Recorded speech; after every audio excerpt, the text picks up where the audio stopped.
Welcome to AR tutorial. Good evening everybody. Today topic is psychology.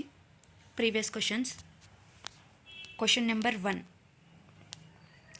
Choose the correct statements among the following regarding development of child.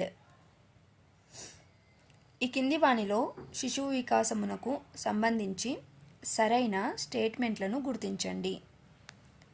Option A, maturation refers to the emergence of an organism's genetic potential. పరిపక్వత జీవి జన్యు సామర్థ్య ఉద్భవాన్ని తెలుపుతుంది. Option B, development is continuous and cumulative process. వికాసం అవిచ్ఛిన్నంగా జరిగే సంచిత ప్రక్రియ. Option C, development is comprehensive then growth. వికాసం పెరుగుదల కంటే సమగ్రమైనది. Option D, environment will not affect the development at prenatal stage.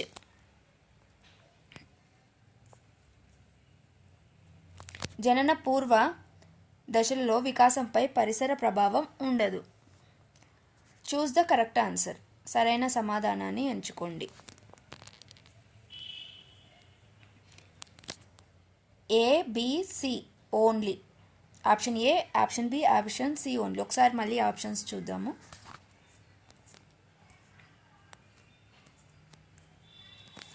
పరిపక్వత జీవి జన్యు సామర్థ్య ఉద్భవాన్ని తెలుపుతుంది.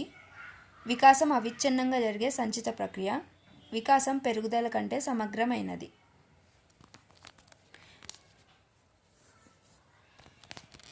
Three are correct options. Next question.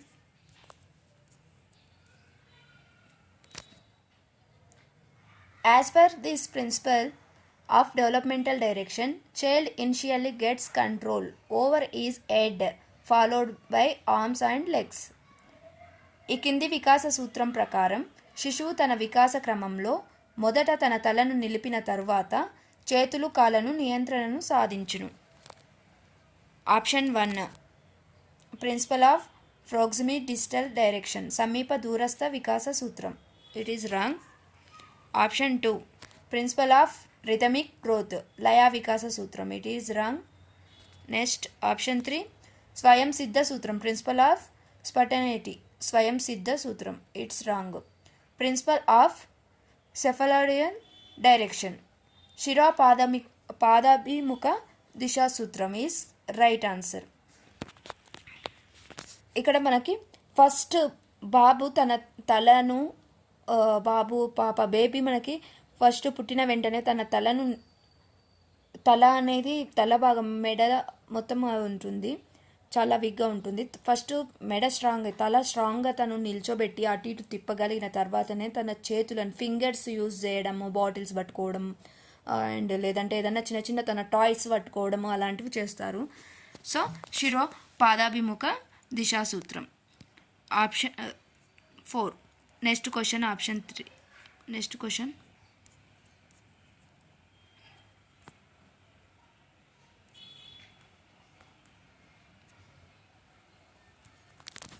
Identify the internal factors among the following which will influence the growth and development of child.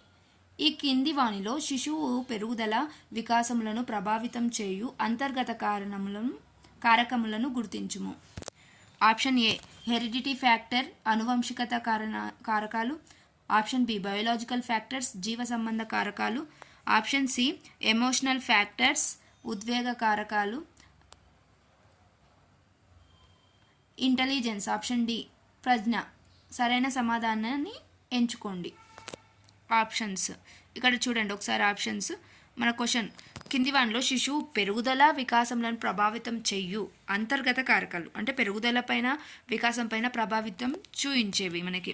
అనువంశికత కారకాలు, ఇక్కడ శిశువు పెరుగుదల అనువంశికత ఖచ్చితంగా ఉంటుంది. బయోలాజికల్ ఫ్యాక్టర్స్, జీవ సంబంధ కారకాలు ఉంటాయి.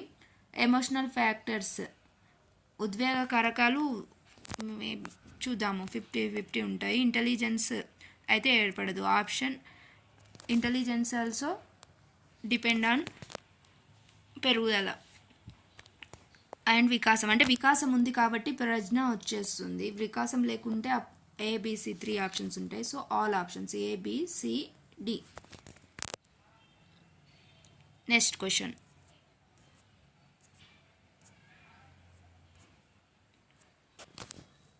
As per Erickson's psychosocial development theory, an individual begins to search for his or personal identity during.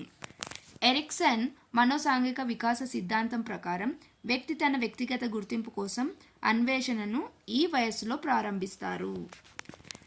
వ్యక్తిగత గుర్తింపు ఎప్పుడు మనకు కావాల్సింది? ఫస్ట్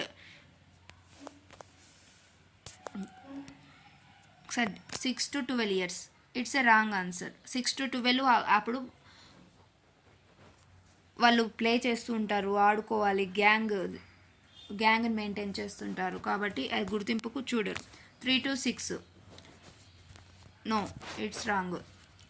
12 to 20 years ఇట్స్ కౌమార దశకు వచ్చేస్తారు. కౌమార దశలోనే వ్యక్తిగత గుర్తింపు వాటి కోసం చూస్తారు. Option 3 is a right answer. Next question.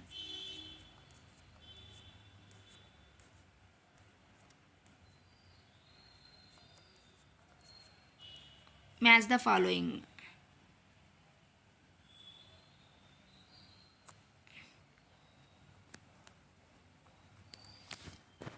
లైకర్ట్, option A Likert, B Bogardus, J C Raven, E K Strong. ఇక్కడ సైడ్ చూస్తే మనకి బిలో చూస్తే ఇంటెలిజెన్స్ టెస్ట్, ప్రజ్ఞా పరీక్ష, ఇంట్రెస్ట్ ఇన్వెంటరీ, అభిరుచి శోధిక, సోషల్ డిస్టెన్స్ స్కేల్, సాంఘిక అంతరాల మాపిని, సమ్మేటివ్ రేటింగ్ స్కేల్. ఇక్కడ చూడండి ఆప్షన్స్ ఏవి ఎలా మ్యాచ్ చేయొచ్చో.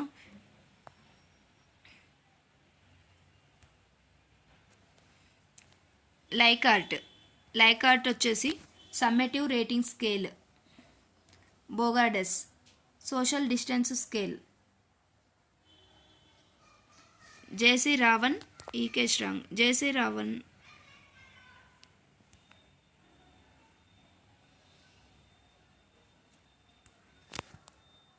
రావెన్ ఇంటెలిజెన్స్ టెస్ట్, ప్రజ్ఞా పరీక్ష. ఈకే స్ట్రాంగ్ ఆప్షన్ 2 అభిరుచి శోధిక. ఇక్కడ వచ్చేసి మనకు ప్రజ్ఞా పరీక్షలు అవన్నీ కరెక్ట్గా అన్నీ నేర్చుకొని చూసుకుంటే మనం ఇవి మ్యాచ్ చేయగలుగుతామండి. Okay, next question.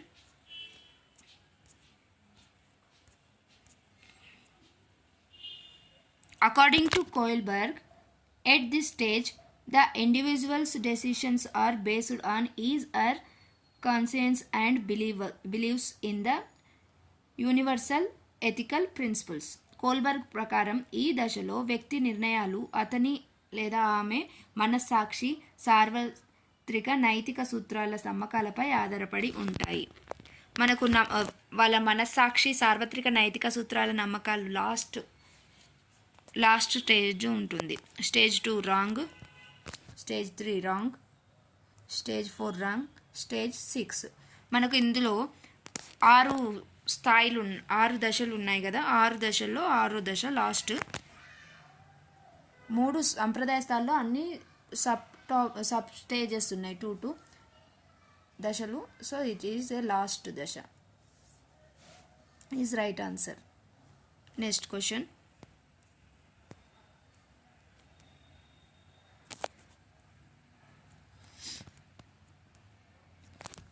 Choose the correct statement from the following regarding learning. ఈ క్రింది వానిలో అభ్యాసనానికి సంబంధించి సరైన స్టేట్మెంట్ను గుర్తించండి.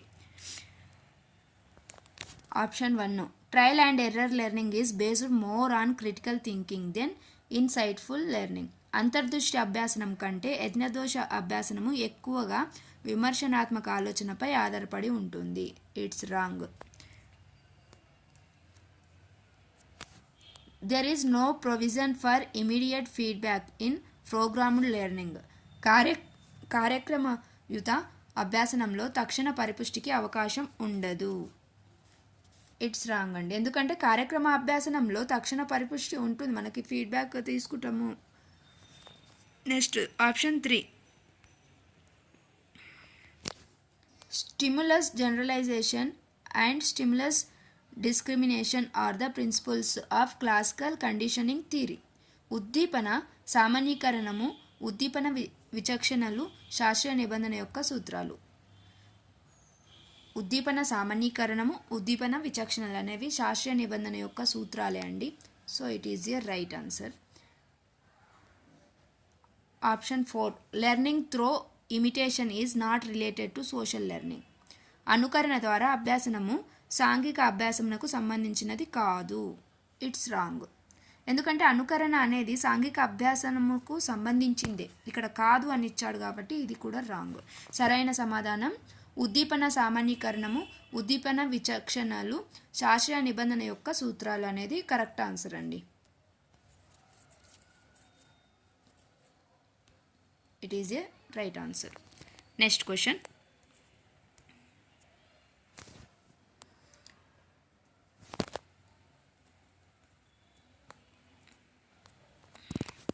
While doing the project work in physical science, a class 9 student is getting reinforcement for every 2 days from his teacher. The reinforcement schedule being used by the teacher. ఒక 9వ తరగతి విద్యార్థికి భౌతిక శాస్త్రానికి సంబంధించిన ప్రాజెక్టు పనిచేస్తున్నప్పుడు ప్రతి 2 రోజులకు ఒకసారి పునర్బలనం ఇవ్వడం జరుగుతుంది. ఇక్కడ ఉపాధ్యాయుడు ఉపయోగించిన పునర్బలన నియమం.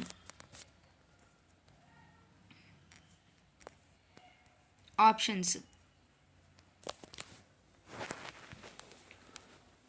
నిరంతరం అంటే ఎప్పుడు నిరంతరం అంటే ఎప్పుడు ఇస్తూ ఉండాలి కాబట్టి నిరంతరం ఇవ్వట్లేదు కాబట్టి నిరంతర కాదు. స్థిర నిష్పత్తి, ఫిక్స్డ్ రేషియో, అక్కడ మనకు రేషియో ఏం లేదు కాబట్టి ఇది కూడా కాదు. స్థిర వ్యవధి, fixed intervals is a right answer. ఎందుకంటే ఇక్కడ మనకి ఏమిచ్చాడు, ప్రతి 2 రోజులకు ఒకసారి, 2 డేస్కి ఒకసారి అనేది 2 డేస్ అనేది మనకు టైం ఇంటర్వల్ ఉంది కాబట్టి స్థిర వ్యవధి ఈజ్ ఏ కరెక్ట్ ఆన్సర్. చరశీల వేరియబుల్, ఇక్కడ మనకు అసలు తెలియదు కదా, 2 డేస్ అని మెన్షన్ చేశాడు కాబట్టి చరశీల కాదు. స్థిర వ్యవధి ఈజ్ ఏ రైట్ ఆన్సర్.